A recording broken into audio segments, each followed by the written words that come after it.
Hi! In front of me is Realme C31 and today I would like to show you how you can change the food apps on this device. Firstly, go into Play Store and install your new food app. In my case, it will be Opera Mini browser. You don't have to open it, just wait for it to download and click Home button.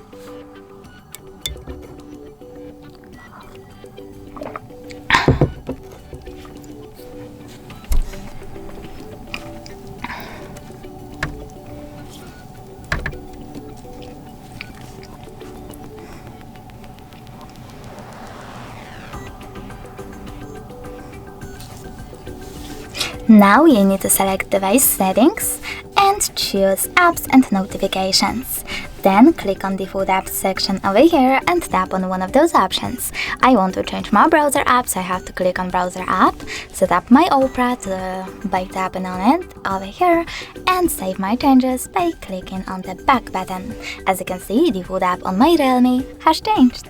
Thanks so much for watching. If you enjoyed this video, don't forget to leave a like, comment and definitely subscribe. Bye!